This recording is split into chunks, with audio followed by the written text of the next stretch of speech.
7 tahun.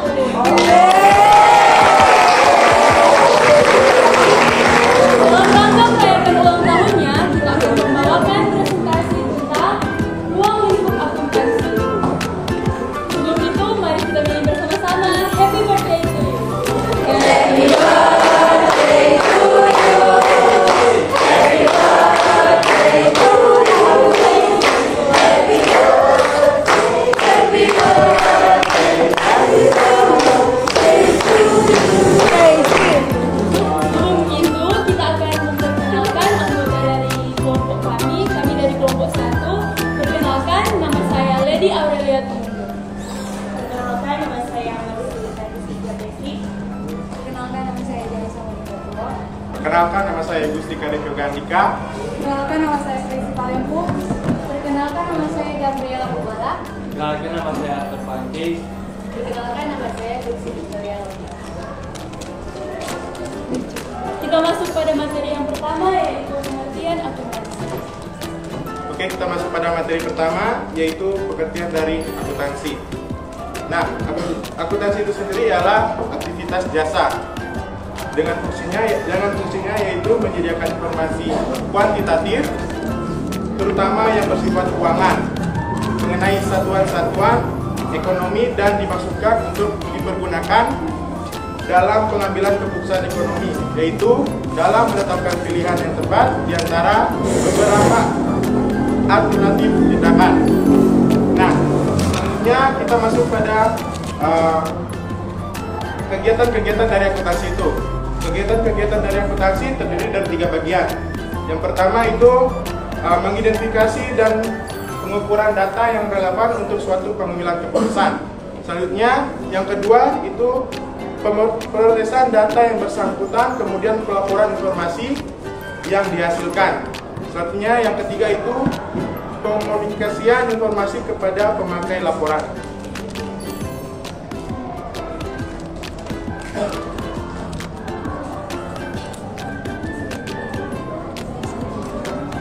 Selanjutnya, apa saja kegiatan akuntansi? Ayo yang bisa jawab, siapa dia? Bisa. Ada waktu.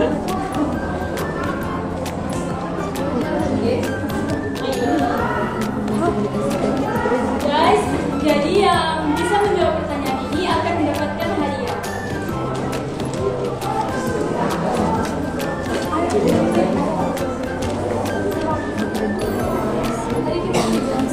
Waktu menjawab belum banyak. Mulai dari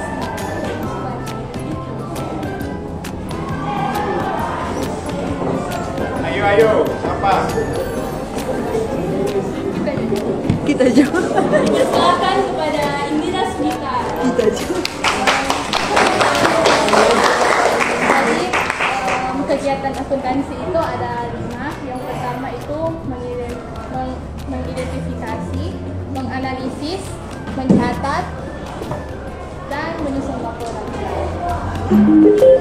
Bluetooth mode. Jawaban dari Indira benar.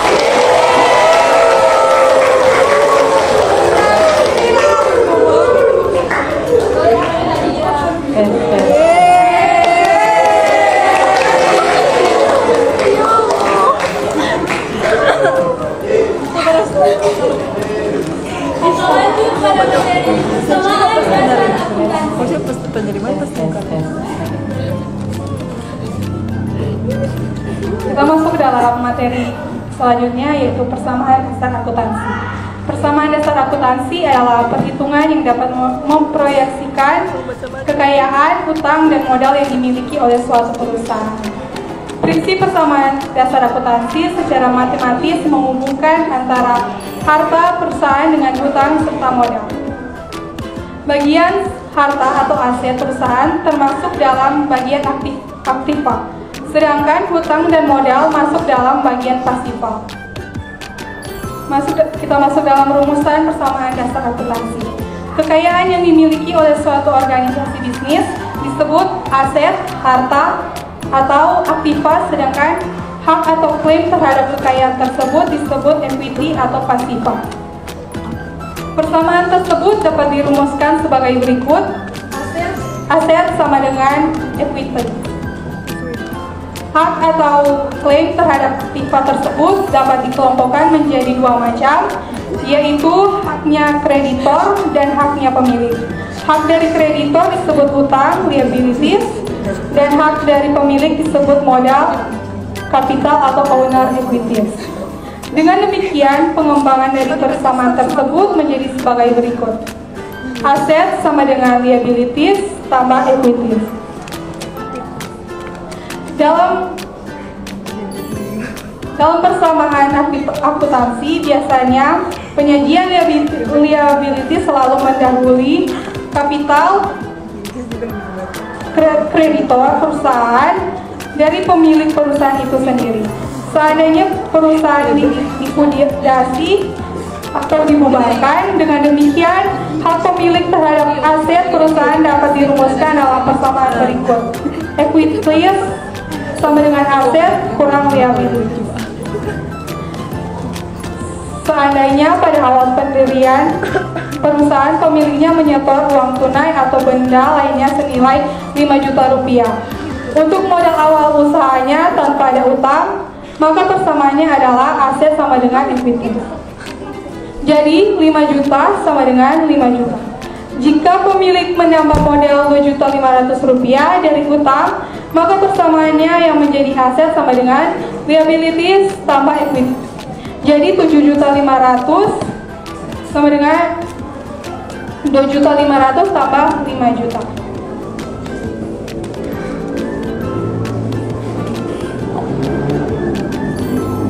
Sekarang kita masuk dalam laporan keuangan. Laporan keuangan adalah dokumen formal yang menyajikan informasi keuangan suatu entitas atau perusahaan dalam periode tertentu. Laporan keuangan memberikan gambaran tentang posisi keuangan, kinerja keuangan, serta aliran kas entitas tersebut. Selanjutnya, syarat kualitas informasi keuangan. Kualitas primer adalah kualitas utama yang membuat informasi akuntansi berguna sebagai dasar untuk pengambilan keputusan. Kualitas primer meliputi relevan dan handal.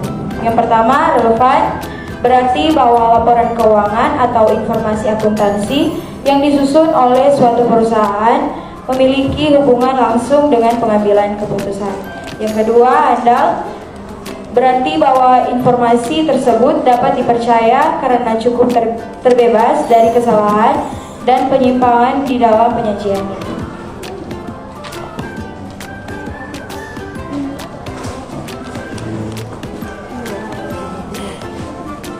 Kualitas sekunder merupakan kualitas tambahan yang seharusnya dipenuhi dalam penyusunan laporan keuangan.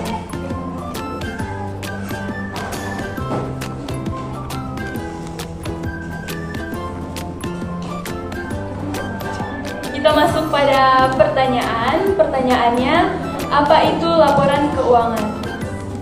Silakan, Anissa.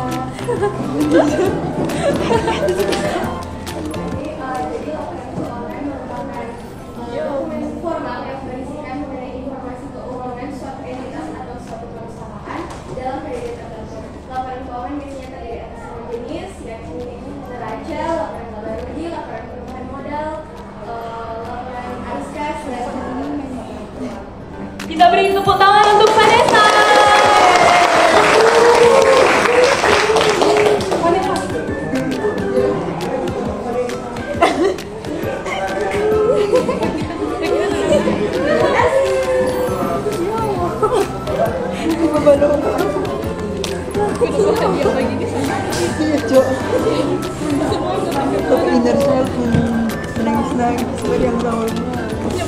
Kita lanjut ke materi syarat kualitas informasi keuangan. Kualitas sekunder merupakan kualitas tambahan yang seharusnya dipenuhi dalam penyusunan laporan keuangan. Meskipun hal ini bukan merupakan kualitas utama, namun jika dipenuhi akan dampak positif bagi pengguna atau pemakaiannya. Kualitas sekunder meliputi keterbandingan atau konsistensi. Yang pertama, keterbandingan. Berarti bahwa laporan keuangan informasi suatu perusahaan akan lebih bermakna bagi pemakaian jika diperbandingkan dengan informasi yang serupa dari perusahaan lainnya. Suatu informasi dianggap dapat diperbandingkan jika sudah dievaluasi dan dilaporkan cara yang sama untuk perusahaan-perusahaan yang berbeda. Yang kedua, konsistensi, berarti bahwa laporan keuangan atau informasi suatu perusahaan akan lebih bermakna bagi para pemakaian jika dapat diperbandingkan dengan informasi yang serupa dan perusahaan yang sama pada waktu yang berbeda. Dalam menyajikan informasi, perusahaan harus memberikan perlakuan akuntansi yang sama terhadap transaksi yang sama pada waktu-waktu yang berbeda.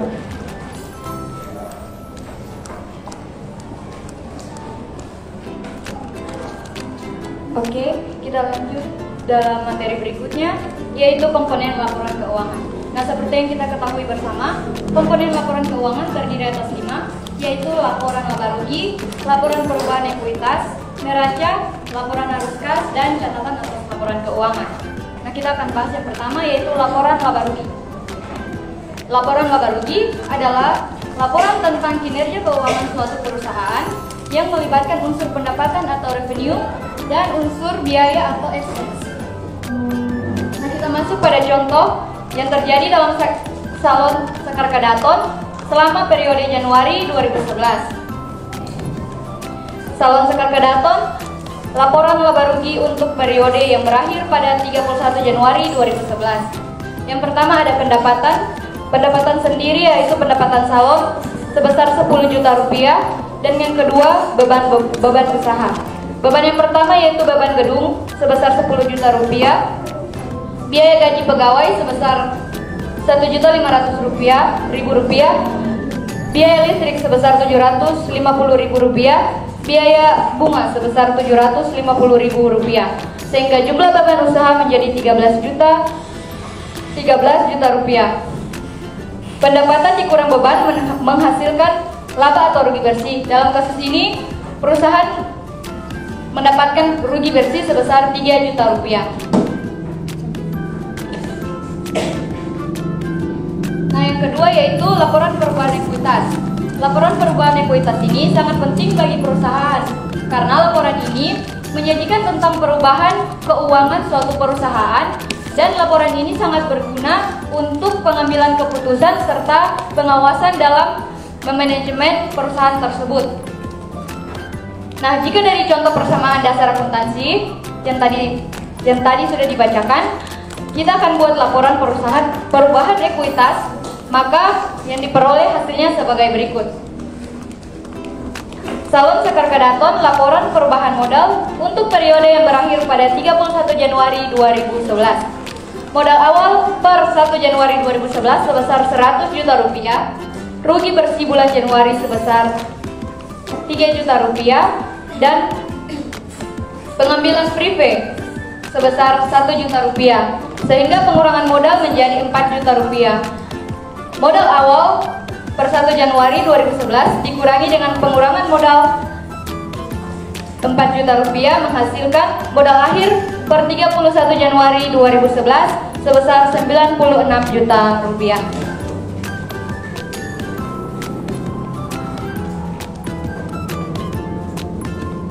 Kita masuk pada materi selanjutnya, yaitu neraca. Neraca adalah suatu laporan keuangan yang menggambarkan posisi keuangan suatu entitas pada suatu titik waktu tertentu. Entitas ini bisa berupa perusahaan, organisasi, atau individu. Neraca memberikan gambaran tentang aset, kewajiban, dan ekuitas dari entitas tersebut. Posisi keuangan tersebut ditunjukkan oleh besaran aktiva, kewajiban, dan modal suatu perusahaan. Selanjutnya kita masuk pada contoh neraca. Bisa teman-teman perhatikan di depan sini.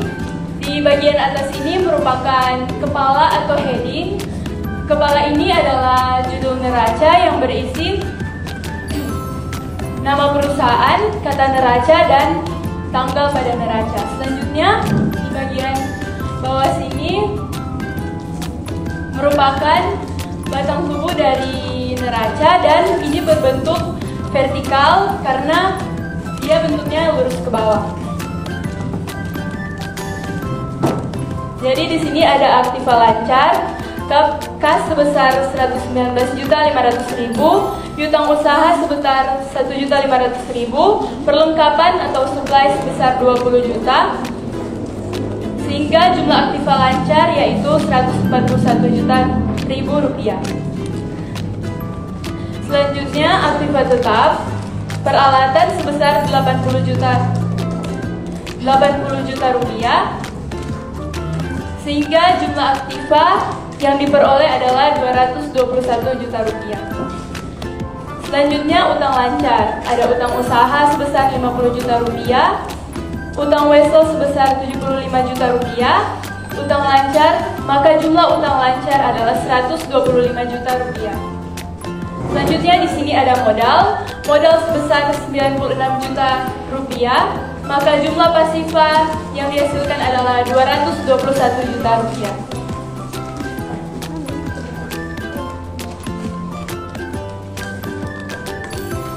Baik teman-teman, kita masuk dalam komponen laporan keuangan yang berikutnya, yaitu laporan arus kas. Laporan arus kas adalah jenis laporan keuangan yang berisi tentang informasi penerimaan dan pengeluaran kas dalam suatu perusahaan pada periode waktu tertentu. Tujuan dari laporan arus kas yaitu untuk menyajikan informasi mengenai penerimaan dan pengeluaran kas dalam suatu periode akuntansi. Terdapat 3 komponen atau jenis aktivitas pada laporan arus kas. Yang pertama ada aktivitas operasi, yang kedua ada aktivitas investasi, dan yang ketiga ada aktivitas pendanaan. Aktivitas yang pertama yaitu aktivitas operasi, terdiri dari kegiatan operasional perusahaan yang dapat diperoleh dengan memasukkan nilai dari pengaruh kas atau bank pada transaksi yang dilibatkan dalam penentuan laba bersih. Sebagai contoh, penjualan barang dan jasa dari pelanggan, pembelian persediaan atau perlengkapan yang umurnya diperkirakan kurang dari setahun, utang kepada supplier, dan beban operasional lainnya. Yang kedua, aktivitas investasi. Aktivitas investasi ini berkaitan dengan aktivitas arus kas yang dihasilkan dari penjualan ataupun pembelian aktiva tetap atau kegiatan memasukkan nilai dari transaksi yang mempengaruhi kas atau bank untuk kegiatan investasi pada aset yang umurnya diperkirakan lebih dari 1 tahun. Contohnya, pembelian atau penjualan aktiva tetap atau investasi jangka panjang lainnya. Dan aktivitas yang ketiga yaitu aktivitas pendanaan, merupakan aktivitas kas yang berasal dari penanaman modal perusahaan. Untuk menghitung aktivitas ini, kita dapat memasukkan nilai penambahan atau pengurangan kas yang berasal dari kewajiban jangka panjang dan ekuitas pemilik seperti penyetoran modal awal, utang bank atau obligasi dan penerbitan saham. Nah, komponen selanjutnya yaitu catatan atas laporan keuangan. Catatan atas laporan keuangan itu adalah catatan tambahan yang diberikan pada isi laporan keuangan. Tujuan dari pemberian catatan atas laporan keuangan adalah sebagai informasi tambahan sekaligus memperjelas informasi keuangan yang telah ada.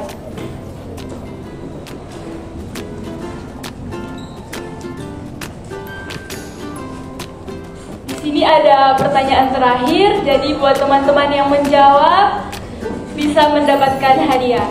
Pertanyaannya yaitu, sebutkan komponen dari laporan keuangan. Dipersilahkan kepada Leonardo. Jadi komponen dari laporan keuangan itu ada 5, ada laporan laba rugi, laporan perubahan ekuitas, ada neraca, laporan arus kas, dan catatan atas laporan keuangan.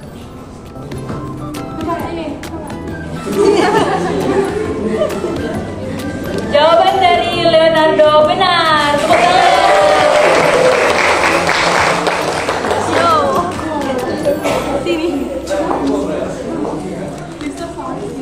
Tepuk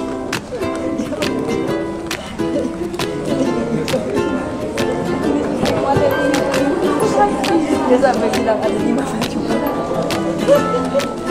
Kesimpulan dari kelompok kami yaitu ruang lingkup akuntansi meliputi berbagai macam aspek yang berkaitan dengan pengolahan informasi keuangan. Ini mencakup pencatatan transaksi bisnis, pengukuran nilai aset dan kewajiban, pengklasifikasian data keuangan, serta penyusunan laporan keuangan seperti neraca, laporan laba rugi, dan laporan arus kas. Selain itu, aspek pengendalian internal juga menjadi bagian penting untuk memastikan bahwa proses akuntansi dilakukan dengan benar dan mencegah kesalahan atau penyalahgunaan.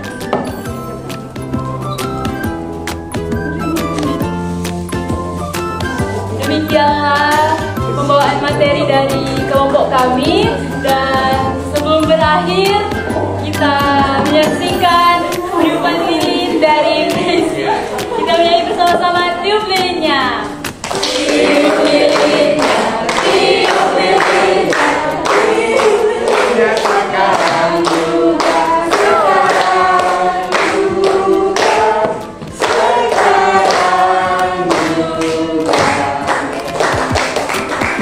3, 2, 1.